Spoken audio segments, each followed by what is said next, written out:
Alright.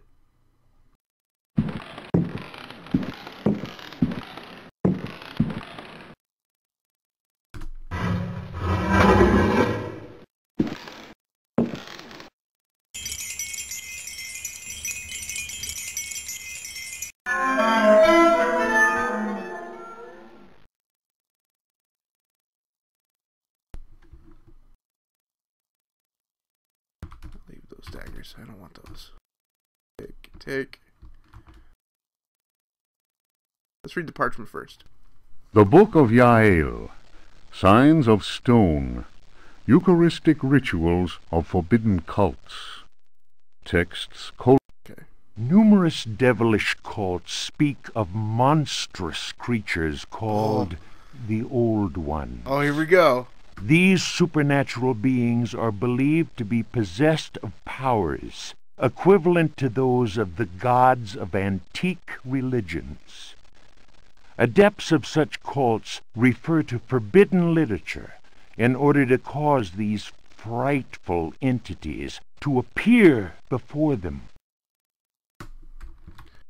What serious student of folk myths has not come across the names of Cthulhu and Shub-Niggurath? It must be said that these creatures wield tremendous power and are difficult to control once they have been unleashed into the world. Those who serve He who goes in shadows protect themselves with signs of stone, carved into the walls of houses or engraved on various objects.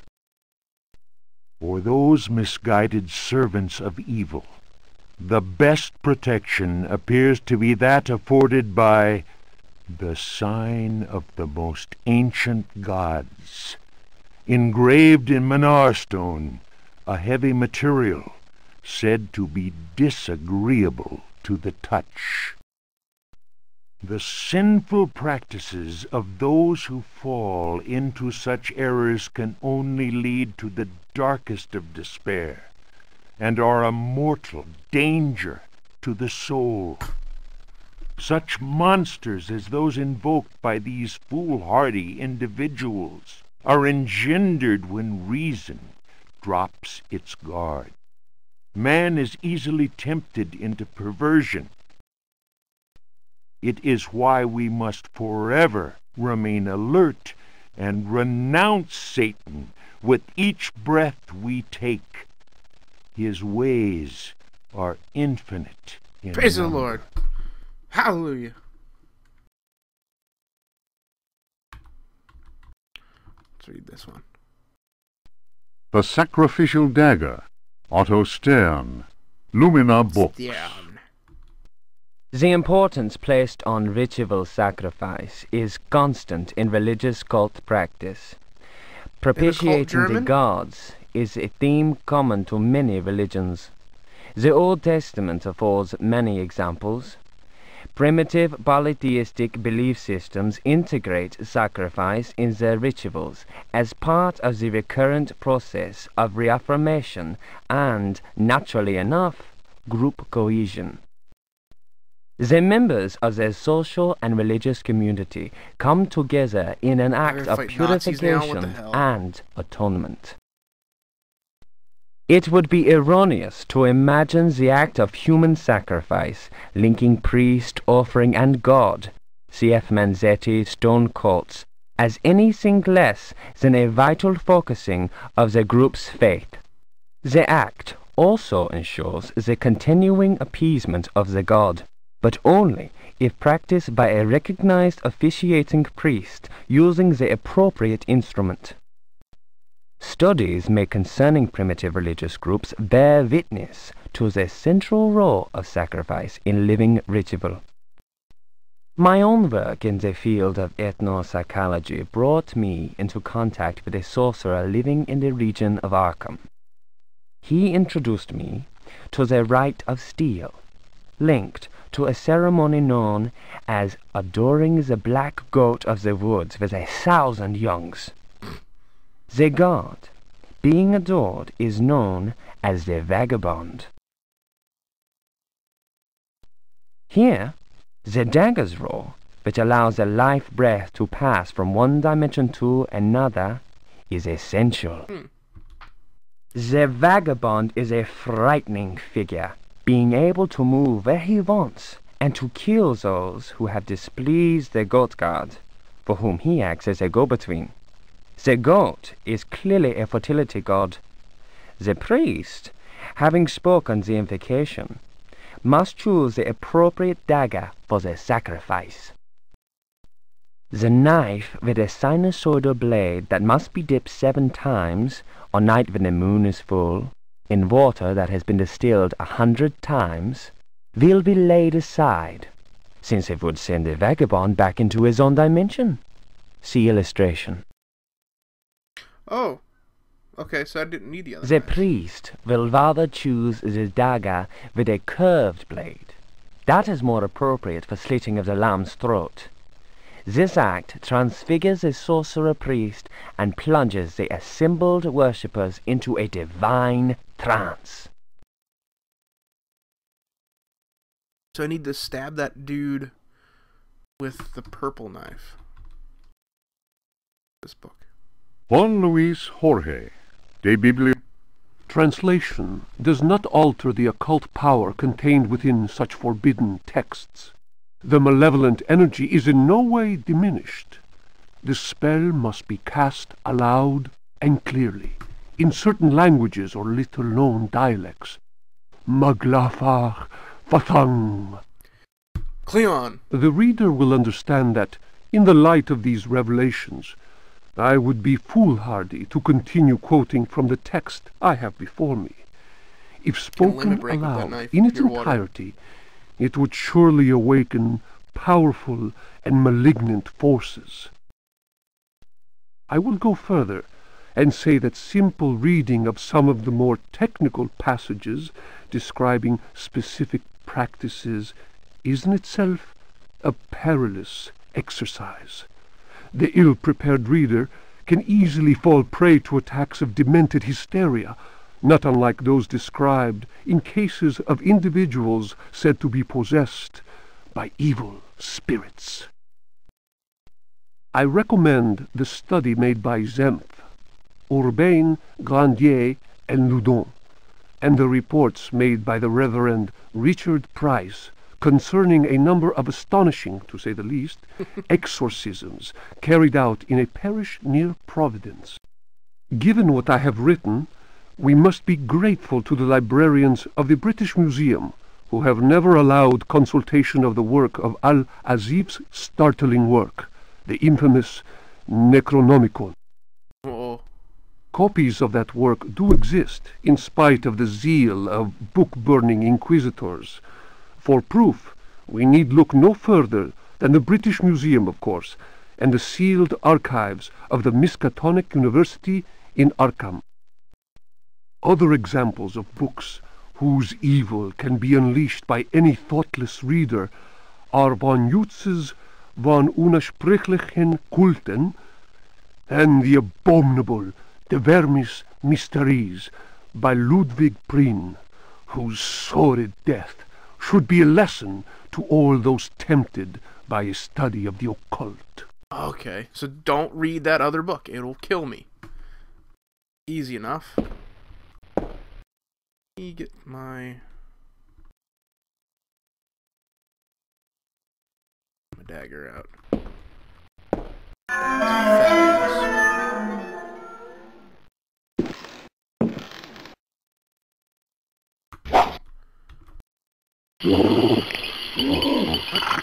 Come on.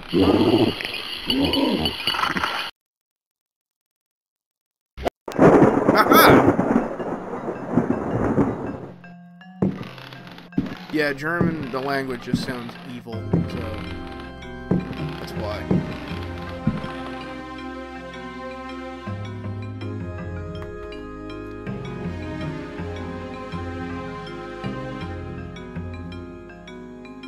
Oh shit, it's dark.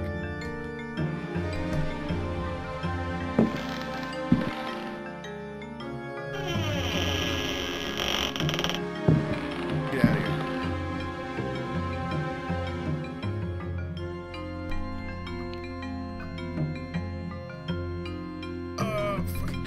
Okay, so let me save my game.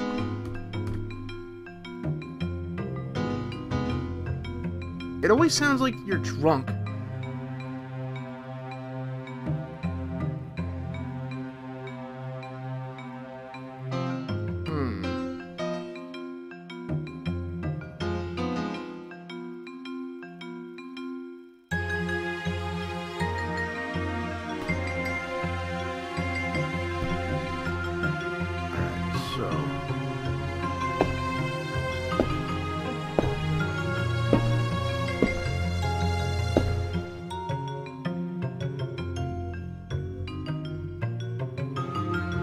Go back down.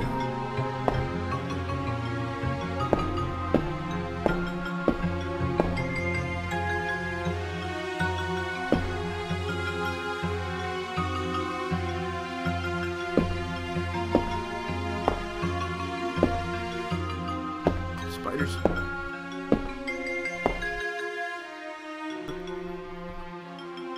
Key. Does that work here?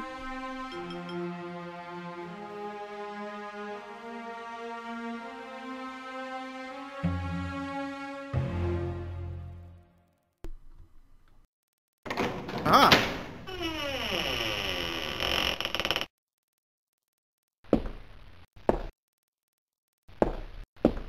Uh-oh.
They do like no damage. I'm not too concerned with the rats.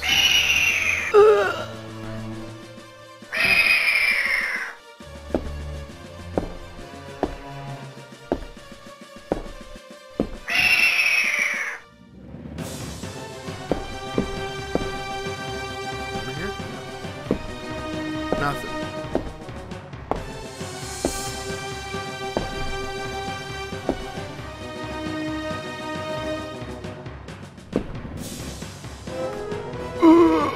Oh. Oh, I was in the way. Huh. Alright, let's try that again.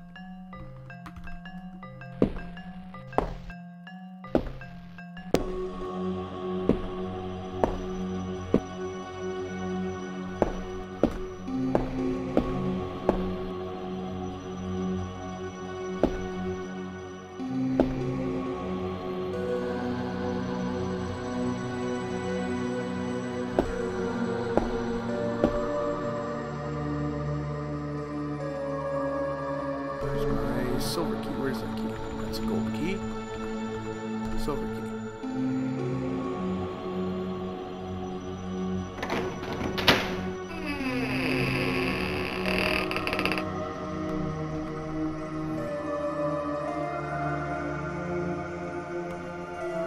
Get out of here, key. I need you no more.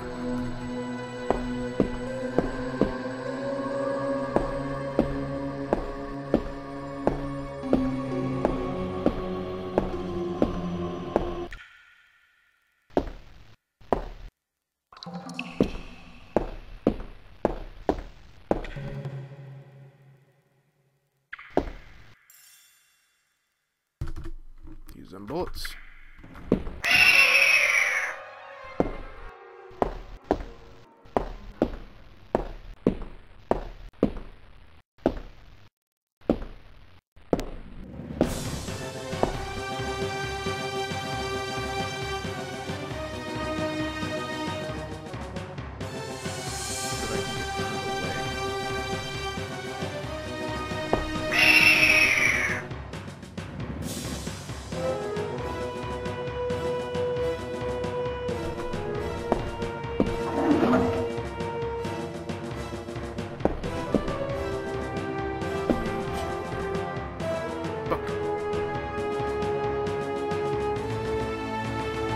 see what this book says. The Trial of Captain Preggst, as reported by his faithful companion Elisha Smith, known amongst his fraternity by the awful name of Captain Ellie Hell. Transcribed from the log found aboard the wreck of the frigate Astarte by H. Hartwood. "By all the devils!" roared Preggst, glaring at William, the judge. "Curse it, Will! It'll take much more than every cannon in the blasted navy to make me change me mind. You're the greatest blackguard that ever joined our fraternity. Am I not Preggst, captain of the Astarte, and bloodiest villain in all the 7 seas? Bloody Ezek, they call me.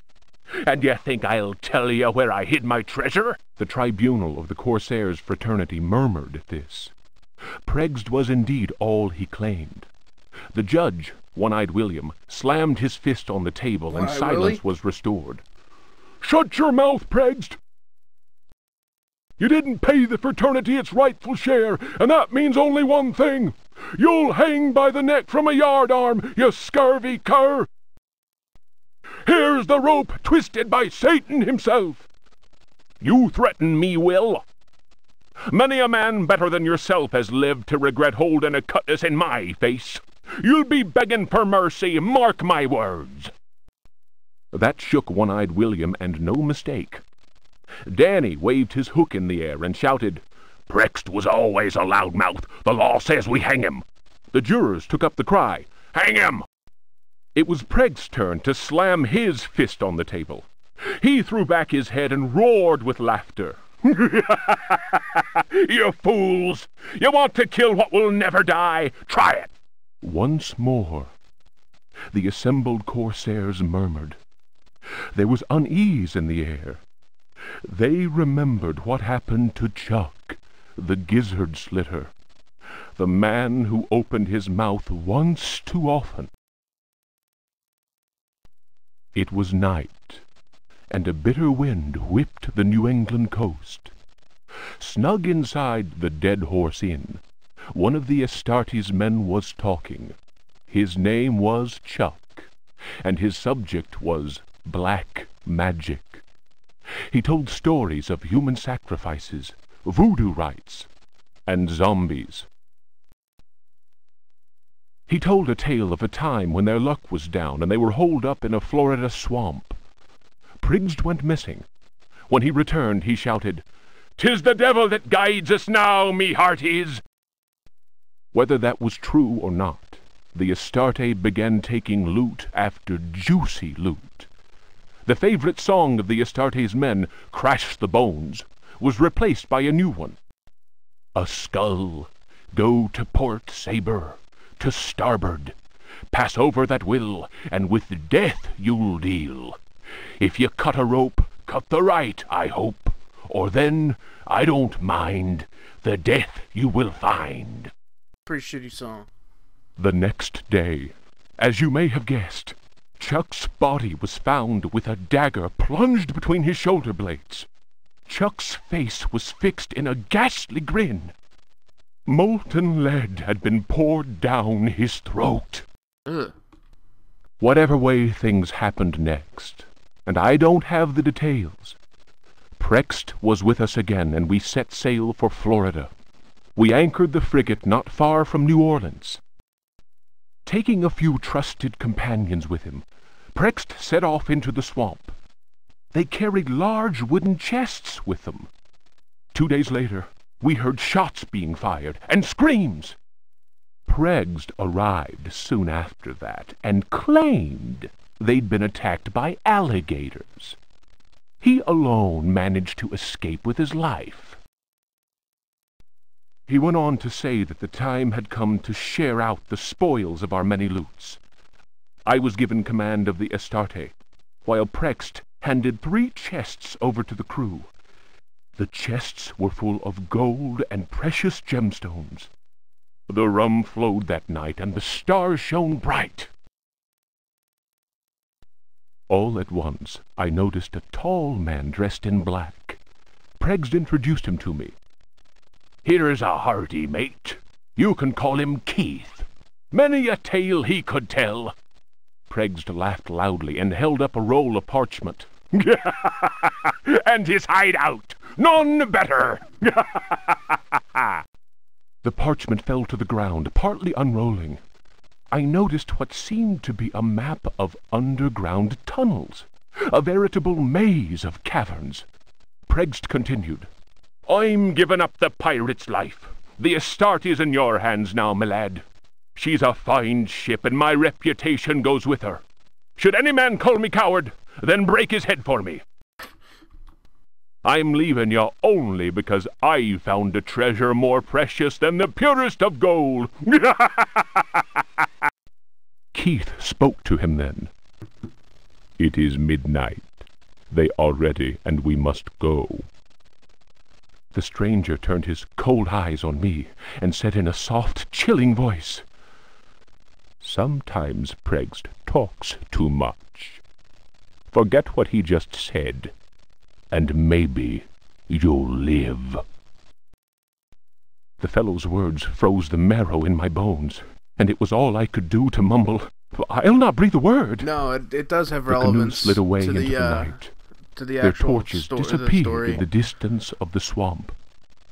My snoring companions didn't The hear original the owners of the insidious manor and rhythm all that shit. of far-off drums.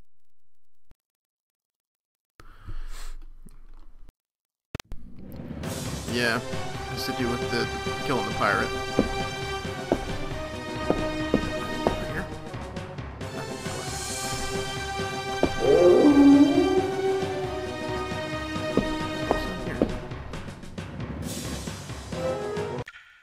Ugh.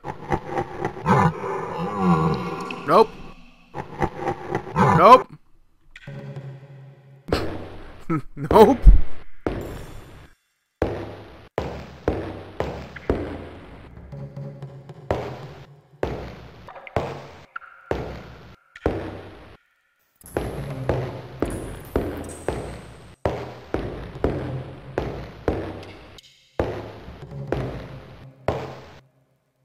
Let's go back upstairs. How about it? Away from that devil anus.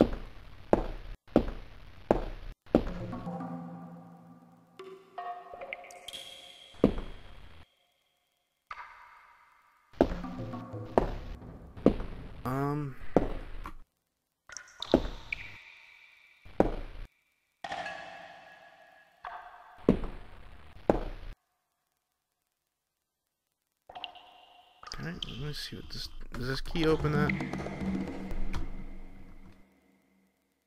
Guess not.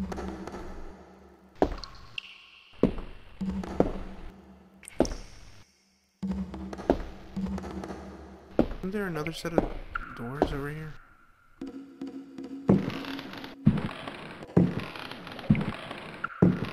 Yeah.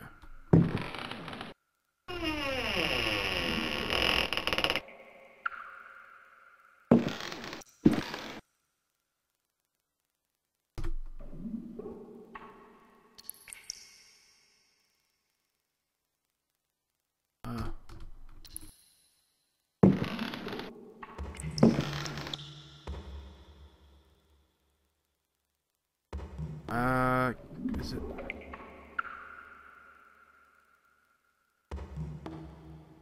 Where's that old sword? Put. Aha!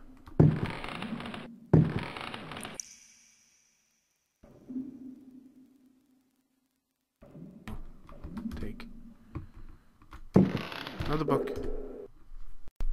The Tale of Captain J.W. Norton of the 1862. The South was in collapse. Louisiana was open to us. I had each day to requisition victuals for our troops, and was aided in this endeavor by a score of brave men. Rebels were not yet ready to lay down their arms. The region was far from safe. I headed further and further west, and questioned many freed slaves. From them, I learned of a plantation on the coast. Its name was Derceto.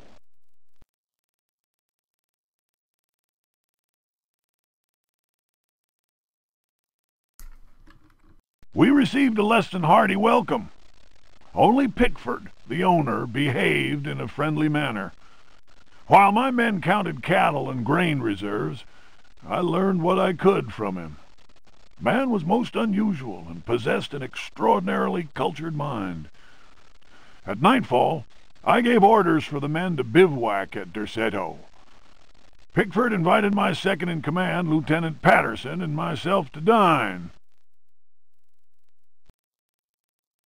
And our host proved a most entertaining conversationalist. While coffee was being served, Patterson went to inspect the men's camp. The cigar Pickford offered me was so acrid that my head began to spin.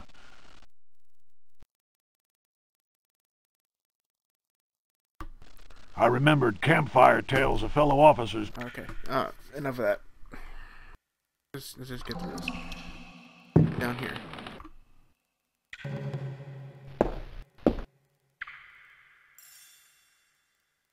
Uh-huh. Yeah, let's not... Let me get that record.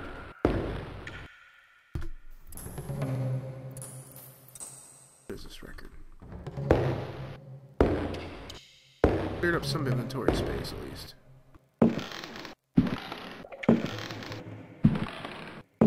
Record. Let's go get the grandma on my phone.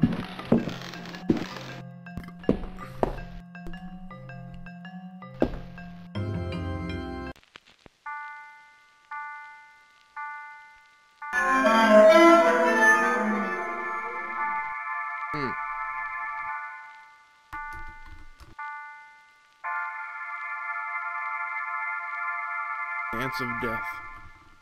Doesn't sound at all creepy. Save. Oh, it's right. Sword.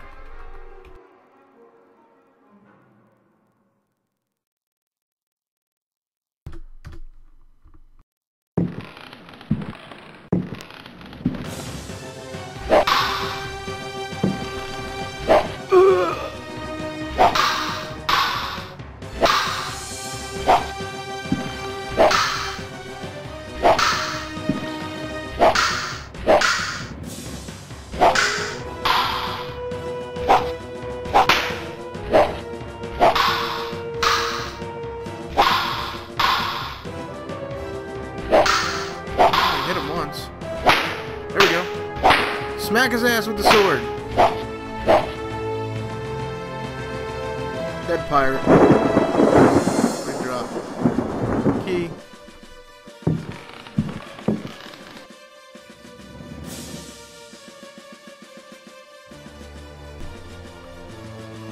Anything in the bucket?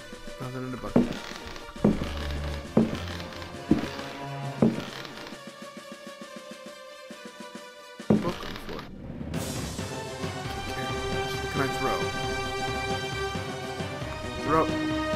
Get out of your book.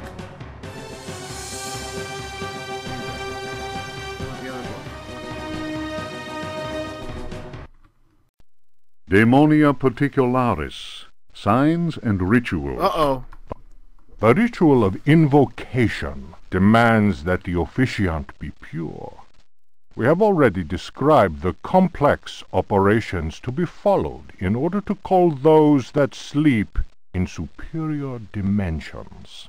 We shall, for the present, limit ourselves to the sign of mutual recognition used amongst their number by adepts of the cult of the Old Ones. The sign also serves as protection when in the presence of a servant of evil. The sign resembles a blessing, save that the first and little fingers are both folded beneath the thumb, whilst the second and third fingers are held up. It would appear that this sign has no effect on adepts of a certain rank with knowledge of particular secrets contained in the corpus demonicus. The use of such signs is not without considerable risk to the user during any attempt to call upon those from without. Okay. Oh, let's throw away some of these jerk-ass books. We don't need these smart-ass books anymore. Get out of here.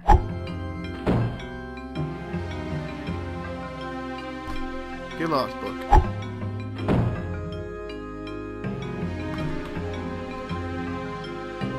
Get out of here. Don't need you.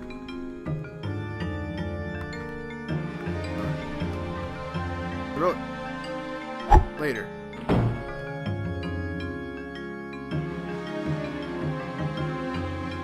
Put that down on the ground, ladies and gentlemen.